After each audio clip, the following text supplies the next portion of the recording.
Hello friends, and welcome to Roar Church, Texarkana. If you want more information about anything that we do, go to jojodawson.net. You can find our YouTube videos, our blogs, where to sow, how to partner with us, any of that information. We hope that you enjoy this message. We're going to have a great day today. Let's go to the Lord in a word of prayer, and let's just go for it today. How about it? I'm super stirred about what God is doing and saying. Lord God, we declare that today is a day of miracles. Today our faith is lifted, our faith is expanded, and your will be done. Lord, I just declare breakthrough over so many people's lives today in the powerful name of Jesus. Amen. At the first of the year, I wanted to start a 2-week series on fasting. Well, it went a little longer than 2 weeks. And we're still going on it.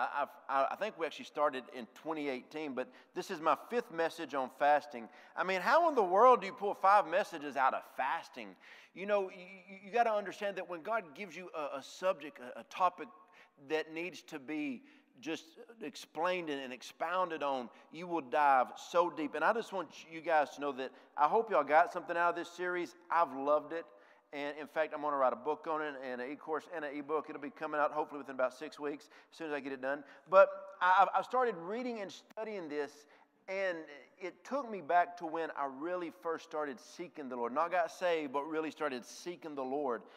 And the Lord has done so much for me.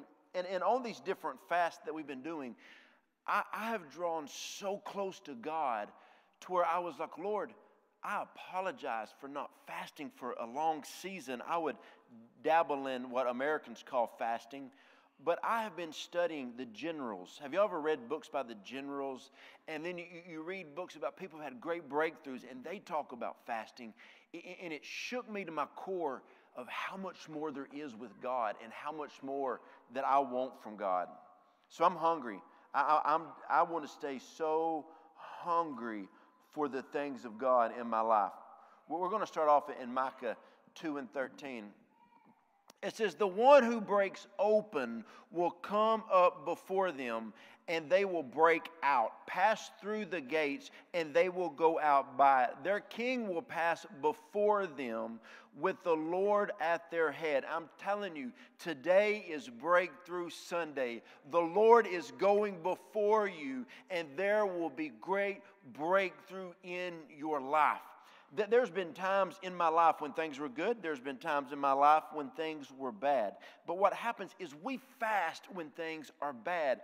But what happens in your life if things are good, things are okay, but you just have a hunger in your heart saying, God, there is more. God, there is more. God, there is more. And I know it, and I want to receive that. I don't know about you, but when I read about the great generals of years gone by who are with the Lord now, and they talk about how the power would show up and multitudes would get healed, or how someone could do a marriage conference and it's like the Spirit of God swept through the place and marriages were restored. How people could be doing a youth conference and then all of a sudden just dreams and destiny were just opened up to so many people. There's people that spent time with God in fasting and prayer.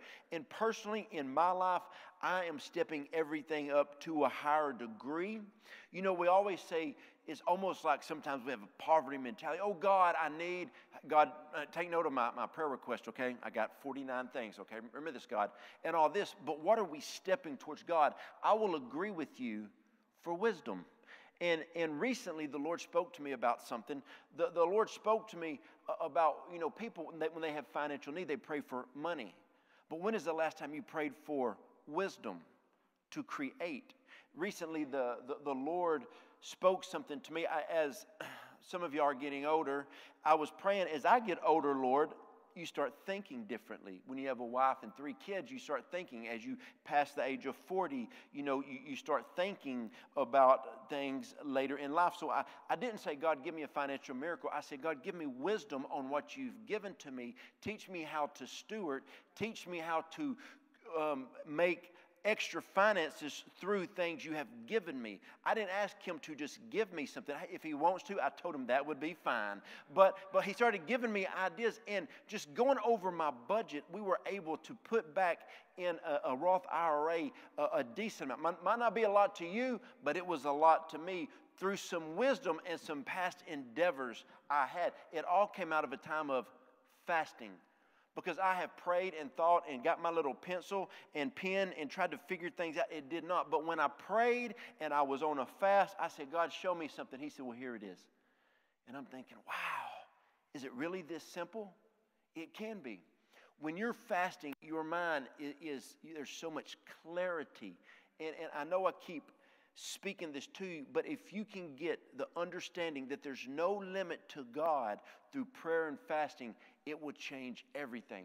See, I want people to understand how much God has available to them. And you know, there's a lot of great books, and there's a lot of self-help books, and there's a lot of how to do this and how to do that. But when you are before God and you hear Him speak a word to you, it changes everything. I mean, you can come and we'll speak a word, we'll prophesy, we'll lay hands over you, and that's good. But when you hear a word from the Father, it changes everything. And the loudest voice, a lot of times in our life, it's not our mouth, it's this one right here. And some of y'all may be grumbling right now, and that's okay. But when you're fasting, you're like, God, I want to. You ever been on, this is not me, but some of y'all, have you ever been praying, and you're just like praying, I wonder what Autumn's cooking. And you're like praying, and I wonder if Jeff wants to go to dinner tonight. You know, and but when you're on a fast, you don't worry about those distractions. But I want to tell you, I am so hungry for the things of God. Okay, my wife, she stepped out for a second to check on the kids. But I'm going to tell you one of the most amazing things that really just drew me to her one day. We were talking, and we weren't married yet, and she was at a prayer storm with Lou Ingalls in Colorado, and they were fasting, and so we were talking on the phone, and I mean, it was like a payphone, y'all. They didn't have the cell phones yet, but we were talking, and she was like, oh, Joe, I am so hungry. I said, I know, baby. You've been on a 3-day fast. She said, no, I'm not even thinking about food anymore. I passed that. I am so hungry for the things of God. And I said, God, please make this work out. Please make this work out. Because could be my wife. This could be the mother of my kids. A woman who on her spring break goes to Colorado to a conference to fast and pray, to seek your face, and hear Lou Ingalls talk about the Nazarites. And that was his message about setting yourself apart. And that's where that DNA was just really put into her to spend a life full of fasting and prayer. Joel 2:12, it says, now therefore, says the Lord, turn to me with all of your heart, with fasting and weeping and mourning. And I remember when I rededicated my life for the 7th time, and this time it worked, okay?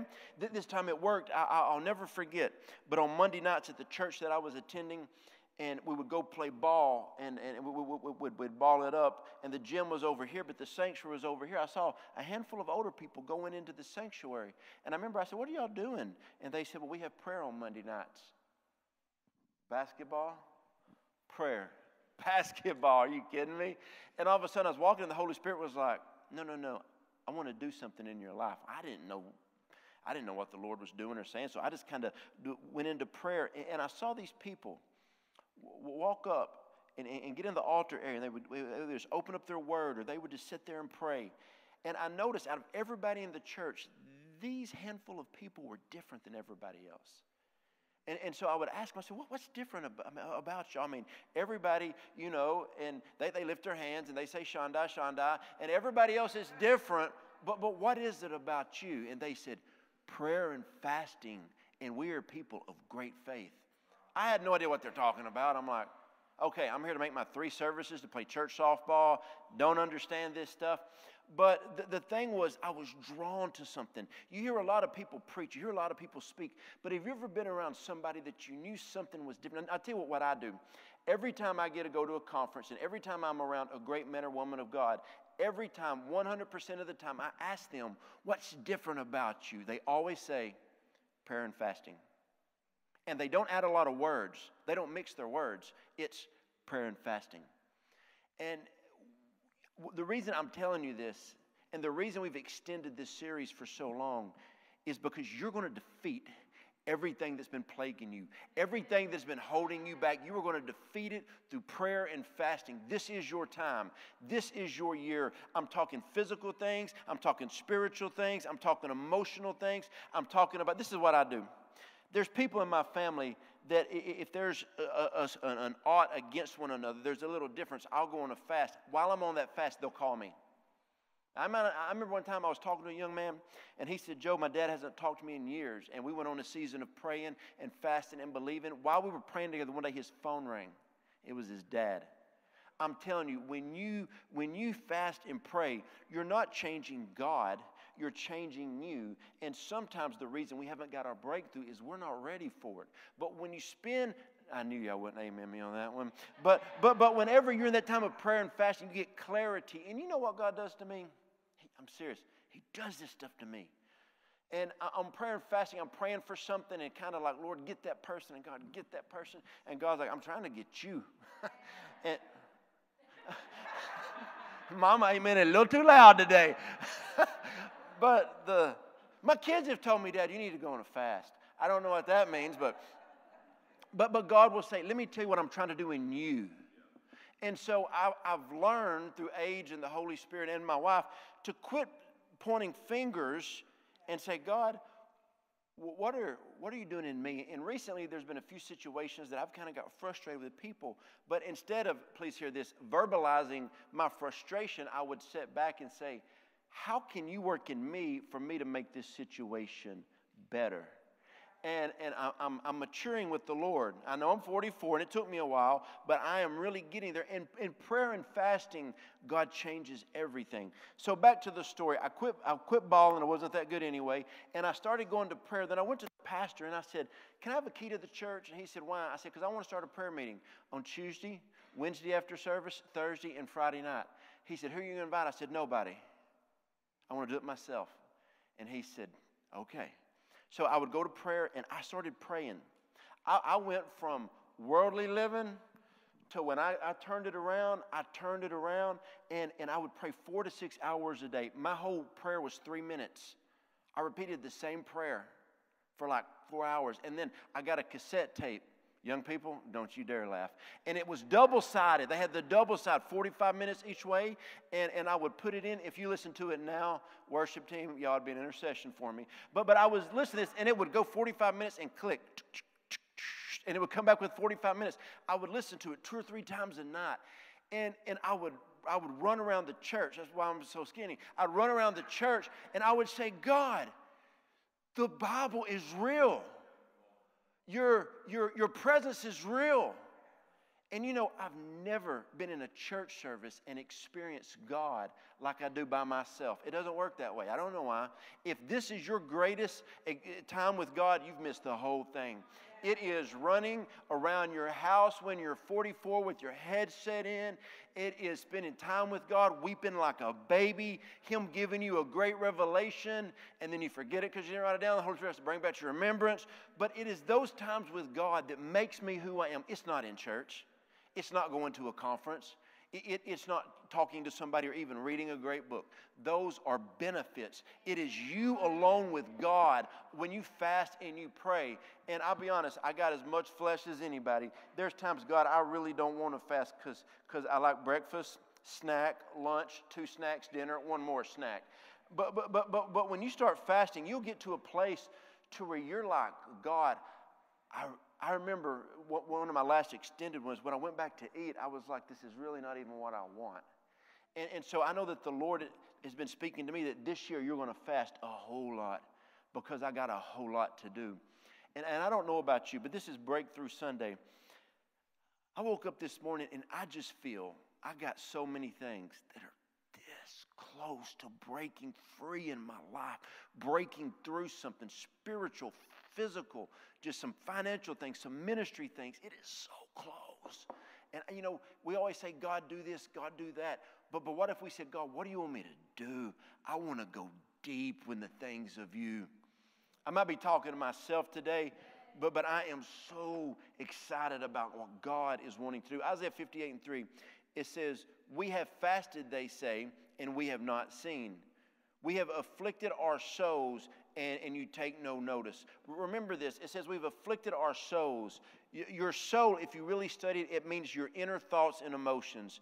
But the thing is, when we go on a fast, it is our thoughts and our emotions that get the best of us. But our spirit man is saying, no, come on even deeper. Then the word notice means to see, acknowledge, or discern. What you got to understand, as I was studying this out, this was so good. Your spirit in this situation is the masculine noun. If you look up the word soul, it is a feminine noun, which means that the spirit always is supposed to trump the soul. It's supposed to trump the flesh. It's the Spirit of God trumps our mind, and it trumps our emotions every single time. So when you're going through something in your life, don't think yourself out of a breakthrough. Don't let your emotions get the best of you. I'm talking to myself. But what you've got to do is say, Spirit of God, what are you doing? And get some honest friends. I mean, honest friends. Sometimes I don't like honest friends. I'm not looking at anybody. But honest friends, when you ask them something, they don't tell you what your flesh needs. They tell you what your spirit needs. Don't water down your friends to please your soul. Lift your friends up higher till you get around some spirit people, some people of the Spirit that want you to achieve what God has for you to achieve. Amen? Acts 13:12-3.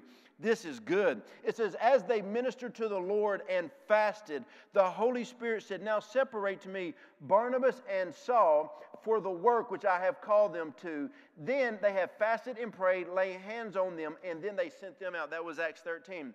Now, when it says they have called, it means to summon to oneself. God is summoning some people right now to Himself. How do you get closer to God at a fast pace? You fast and you pray. When you get to God in fasting, this is how you hear from God when you're not fasting. Wait, that's loud. But it gets real loud when you're fasting and praying. And it's like, God, I hear you. Why have I not heard you like this? He said, well, it's not my fault. and so when you spend time, and this is what's crazy. Now, going on a long fast is hard till about day 5 or 6. It's like an old truck. When you hit that overdrive, you kind of like smooth after 6 or 7 days. Now, you're hungry, but you're just like moving with the Lord. And there's times you say, Lord, if you can make my body never need food or anything again, I will go. Do you know how the Lord has called me on fast and it broke things off my life? There were certain TV shows I had to have. I thought I'd get like ticking if I didn't get them. But all of a sudden the Lord would get me off of that. It was certain things that I would eat or certain things that I would drink and different things. And God would ask me to fast it for a season until I didn't even notice it. Hey, if y'all like food, let me give you this. If you go on about a 21-day fast with water and slight juices, when you get off of it, you will taste food like you ain't ever. You'll eat an apple and you'll be like, That's why Adam and Eve messed up right there. But because your mouth is different when you're always eating food.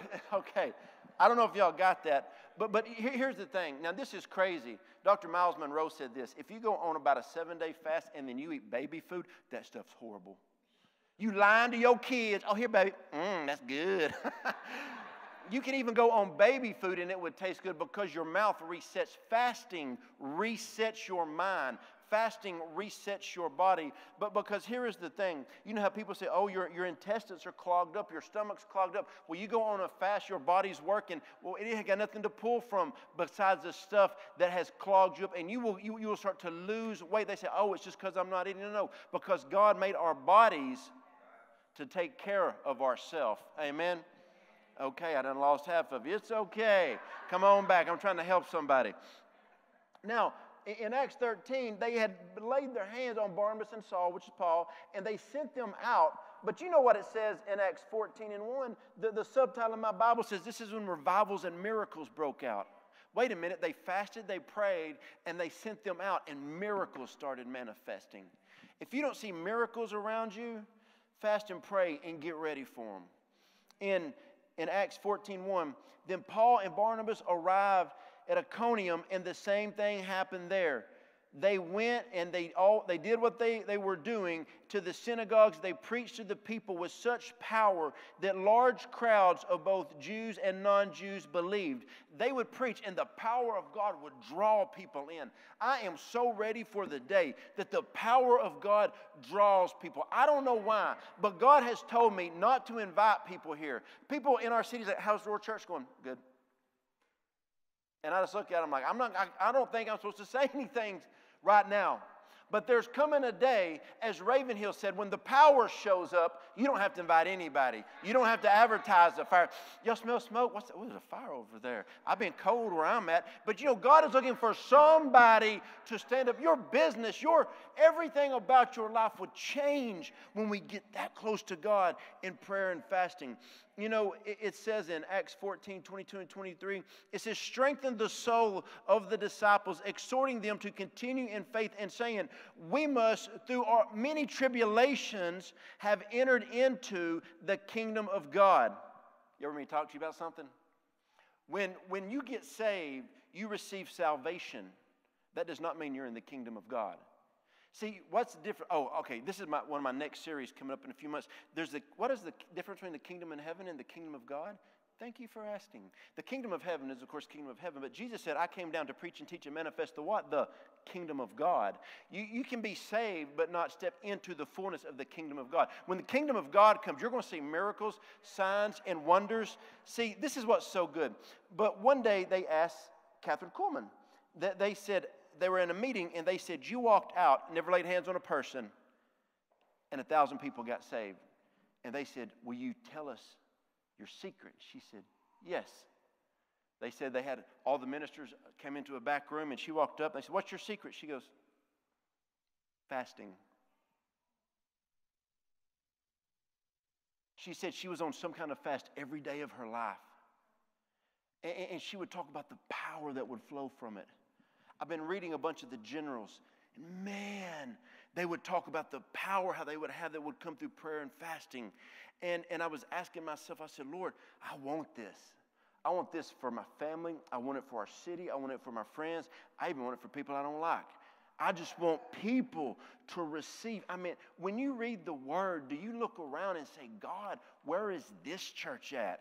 Where are the people? And I don't mean a building or a denomination. I'm talking about the church as a whole. Where are the people? And you know what the Lord's been speaking to me? Same thing Leonard Ravenhill said. It's in here. It is in here. Ravenhill said if somebody would actually believe this, it would change everything. And so I started reading it, and I'm going to be honest, the Lord showed me everything I really didn't believe. Because if I believed it, like if you called me, hint, hint, and said, man, we're cooking, and it's good. I'm like, really, what time? I'm bringing my family and all my friends. And, if you believed it was going to be good, you would come over. And so when the Lord says prayer and fasting, I don't want that part. But then when you read about in Acts 13, they commissioned them to go out. And then you read 14, you read 15, you read 16. You read about all the miracles and the signs and the wonders that came from that. And I want to live a lifestyle full of fasting. But catch this, it says, we must through many tribulations enter into the kingdom of God. There are so many people that are about to step into something at a greater level than they ever have before. In the Passion Translation, it says this, at each place they went, they strengthened the lives of the believers and encouraged them to go deeper into their faith. And they taught them it is necessary for us to enter into the realm of God's kingdom, because that's the only way we're going to endure many trials and persecutions. Now, most people don't like trials and persecutions. I don't. But you know what I know? They're necessary. And when I go through them, I come out better on the other side. And it's hard sometimes. It's hard when you go through a trial, but this is the thing. You will beat every battle if you do not quit. You will beat every trial if you don't quit. And when you're weak, you need some intercessors around you. Hey, Joe, I'm weak. Okay, I got you. We're going to pray. I got my 911 people.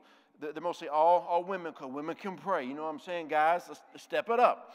But you message people, look, I'm just going through a trial. I'm going through a season. I need some prayer.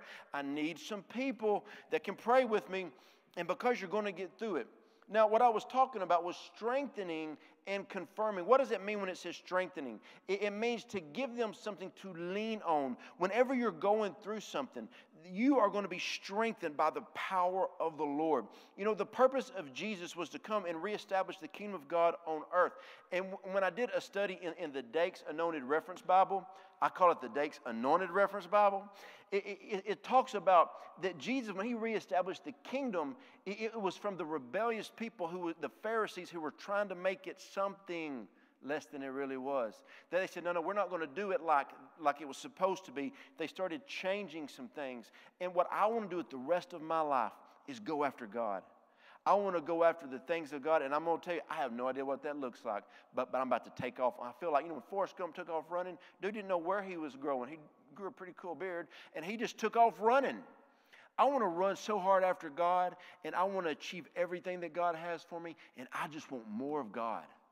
And it's easy to say, and when I say that, the first thing is like, man, I'm going to have to deny my flesh, but that's what it's about.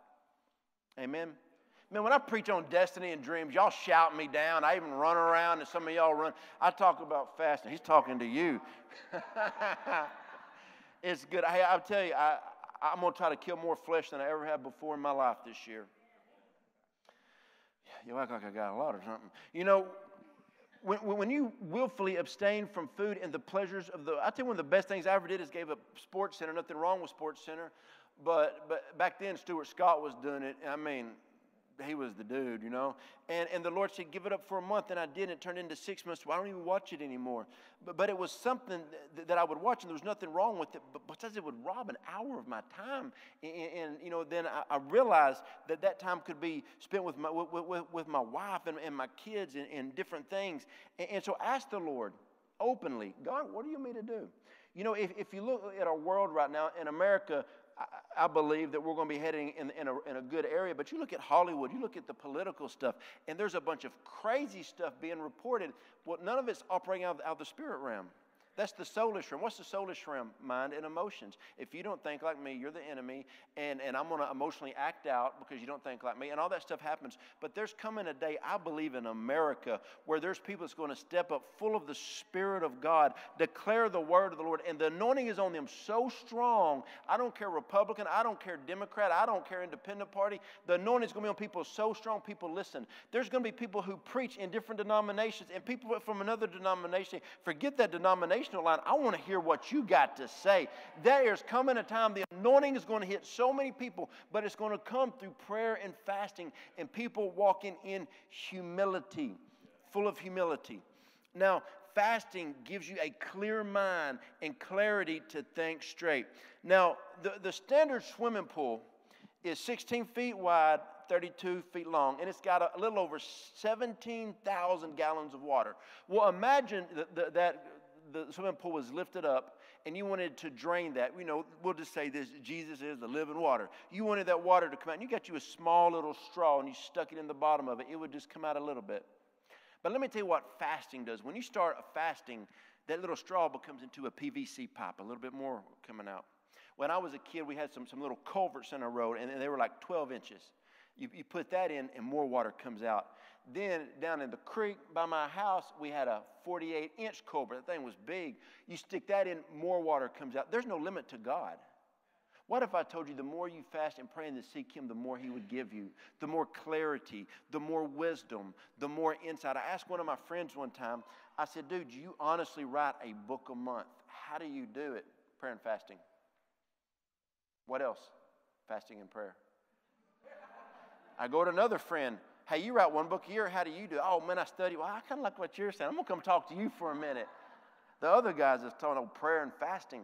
And fasting is something, if you ain't been to the gym in a hot minute and you go to the gym and you work out 10 minutes, you're tired, you're hurting, you don't want to go back. But when you start going 2 or 3 months, you said, I'm going to keep going. I'm losing a lot of weight or I'm gaining weight, and you get in there. When you start fasting and you start praying and you lay hands on people and they get healed, they're like, whoa, this is good.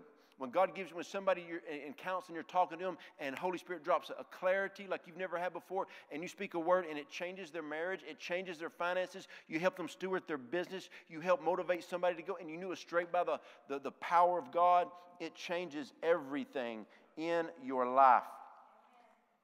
What are 2 ways you don't grow a church? Talk about money and talk about fasting. Okay? Luke 6:12. Now it came to pass in those days that he went out to the mountain and prayed and continued all night in prayer. Now Jesus was about to go down and choose his 12 disciples that became the apostles. But what happened? Before he picked the ones that were going to run closest to him, what did he do? Did he look at their talent? Did he look at their pedigree? Did he look at their bank account? No, he looked at God. And he stayed up all night long in prayer, seeking the Father. Jesus was seeking the Father before he came down. And you know, when he found these 4 fishermen, they'd already been rejected by the church, and they were, not in a bad way, but they weren't considered good enough to be the rabbis or priests, so they were in their father's trade. And he said, come on, guys. And he went and he chose the ones that the Spirit of God led him to. Why do I say that? Because most of your decisions in life will make no sense in the natural. It'll make no sense. Why in the world would Jesus just tell the disciples, hey, come on, step out of a perfectly good boat in the midst of a storm and see what happens? Trials and tribulations. But when you step out of the normality of life and say, God, I'm going to take you at your word and I'm about to go for it. I don't know about you, but when I'm in bed, and I wake up a few times a night and I have all these visions, I have prophetic dreams, and God gives me a glimpse of my next season. He gives me my glimpse of 5 years and 10 years and 20 years down the road, and I get so excited and thinking, God, there's no way I can get to there from here in the natural. I've got to have you. I have got to have you. And this is my prayer, if you want to know how to pray for me. My prayer, I used to pray for things, a lot of material things. But now what I pray for, and I want to get there, my spirit is willing, my flesh is sure enough weak.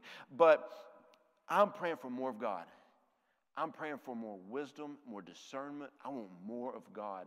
And I'm going to tell you, I'm not where I want to be. I remember when I first rededicated my life, like I said, for the 7th time. And I started serving God, and I would pray 4 and 6 hours. And I remember my Friday morning routine. I would get up in the morning. I would go to a prayer meeting for an hour. I would drive 30 miles to another prayer meeting for an hour. And then I would drive back to that city, and I would go to work. And when I got done, I would go. But there was no Facebook. There was no YouTube. There was nothing like that. And so there was no distractions. And I wanted more of God. And the Lord's been showing me, do you remember how hungry you used to be?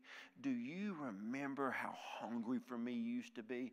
And then I just said, Lord, I remember there was nights that I would be in a sanctuary by myself for 4 hours, and I would just lay on the floor. I would laugh. I would run. I felt you so strong. And God's been drawing me back to this is what I want for all of my children. Do y'all remember that? Did y'all ever have those feelings that at one point in your life, 90% of y'all are like, yeah, I remember that. Let's all get back to that. Let's get to that place. I remember I'm not a worship leader. I've asked the Lord, but he hasn't came through on that for me yet. But I love singing, and I'll get before God, and I would just sing. I actually recorded myself one time. It's bad, y'all. I mean, Holy Spirit will leave. You know, it was bad. But I was singing at the top of my lungs, and I was crying and weeping. And I said, God, I want to get to those places again. I want to get to those places where I would read the Word and I would cry over the Word. And I had tear stains on my Bible. And then I've been thinking, like, God, I've been in ministry for over 20 years. I know I'm never going to be a professional Christian, professional minister, but God, where is that? Where is that hunger I had? And I promise you, it's not God's fault. And I said, God, I just want you so much more. Okay, there's my transparency. I mean, because I look at our world, if you can stomach the news for a few minutes and watch it, you're just like, God, the Bible says a house divided will never stand. You got Republicans and Democrats fighting. The church needs to grow up and be the church, and then America can change. But I'm telling you, this is a time that God is about to change some things, and we are about to see breakthrough. When your voice is clear and full of clarity, now this is what I want to ask you to do, is when you're in seasons of prayer and fasting and you're in the deep part of your fast, you know what you need to do? Get you a journal and fill it up. Fill it up. Fill that journal up with everything God says, because all of a sudden you'll get into a season when you're not fasting. You're still going to hear God, but you can look back at those seasons of fasting and just write down all of the stuff that the Lord spoke to you. And you know what that will do? That will drive you back to your fast. Another one. Jensen Franklin had the greatest idea ever. He said, when you're ending one fast, go ahead and schedule your next fast or you'll never do it. Well, I did that for a season, then I forgot what Brother Jensen said. And I've been fasting. And so I took a break from it.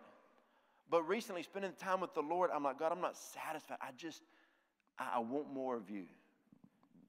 And you know, the Lord has shown me many times, for you to get a breakthrough, you just simply got to get to the end of the process that God will take you to get to a certain destination. You must learn to endure and learn from the process. Don't sit around and cry about a situation. Understand God is getting you ready for what He has next for you. God is going to equip us and train us in these times that are full of pressure. And when I get in a pressure situation, this is hard, but I've learned in 44 years to quit asking God to deliver me. But ask me, while the pressure is applied, I'm going to learn. You know, and here's the thing. When you're fasting, there may be a show or something you listen to, a friend that you might talk to. When you're fasting, you're not going to do that, because you know, say, I'm not going to waste fasting for 3 or 4 days and put that in me. I'm not going to listen to that same old junk. When I'm not fasting, I don't care. But when you start doing that, that will start to raise the standard of the things that God has for you. And we always say it, but I'm going to go deeper with it. There is no limit. There is no measure to God. When you fast and pray. See, this is how I feel my walk with God is every day like this. I'm getting closer to God. When you fast, it's like, hello, Lord. And His step is so much bigger than mine. And so, as the fast is ending today that we have corporately had, don't let your lifestyle of fasting end. I remember the Lord told me years ago, and I've been faithful to this. He said, every day of your life, I want you to be fasting something. And some of the stuff I fast, it's not big, but it's what God says. And I give it up. But I want to live a fasted lifestyle, because the way the world is going, we need some people to rise up. And I've got 3 kids in my house that look to me for leadership. You've got people in your life that look to you for leadership. They don't need status quo anymore. That's not going to, look at America. Man, we're going to turn this thing around, and it's not by new laws and new rules. I don't know how many laws and rules we got, but God's got the prayer and fasting rule. When we start applying that, you are about to see some things change.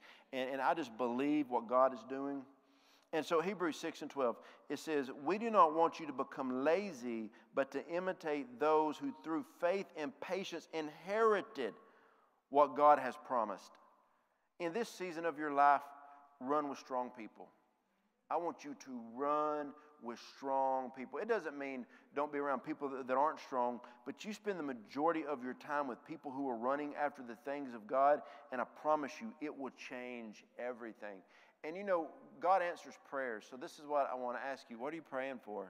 You know, I've drilled Ephesians 3:20 in you so many times you could quote it backwards, you know, in 9 different languages. But I want you to get around people who dream big with God, who pray, fast, and believe. And things that have plagued you for years, go against them in war. I mean, there's been times when stuff would plague me, and I would say, you know what, I'm about to go at you. I remember when I used to have like anger issues. I would just get mad just to get mad. I don't know why I'd get mad. But I remember I would have these little, every time I would get mad and kind of, on something, well, you just earned yourself a day fast. And so I would start doing different things, and I was aggressive because I said, I'm not going to live my life like this. And so you got to understand that God wants you to have everything that He has told you to. And last night I just wrote a little post on social media, and I said, God's about to do everything that He said He was going to do. It was so simple. I looked up this morning, a lot of folks liked it, because a lot of folks like that prophetic. Oh, great. God's given me 131 prophetic words, and I'm ready for them to come to pass. Really? God said He was going to do it. What are you going to do? So we always say, God, I want you to do. I want you to do this. I want you to do that. Here's my thing to do. You ever wrote a thing to do list? But the Lord is saying, well, what I want you to do is come seek me, and I want to give you some wisdom to steward through that. Because a lot of people, if you got the increase you wanted, you couldn't steward it. And so God is about to do some big things. And this is what I want everybody to be able to steward what He has for you. I remember one time this girl we were trying to disciple, keyword trying, she kept messing up, and she messed up the final time, and her grandparents said, man, I'm so glad she messed up. And we're like, why? He said, we were about to write her over a deed to our house. And I said, oh, you live in a nice house. And we had a little bit of savings saved up. It was probably about $350,000. And they said we were going to write it over to her, and she's 20. When we pass away, she was going to get this. And it was drawing interest. And I said, okay. And they said, but we said, God, we want to make sure she can steward this well. And He said, right after that, she messed up. And she had no idea. And you know what we had just talked about? Fasting and prayer. I said, there's one little thing. If you could get rid of this one little thing in your life, it would change your life. You know what she told me? I just don't want to get rid of it.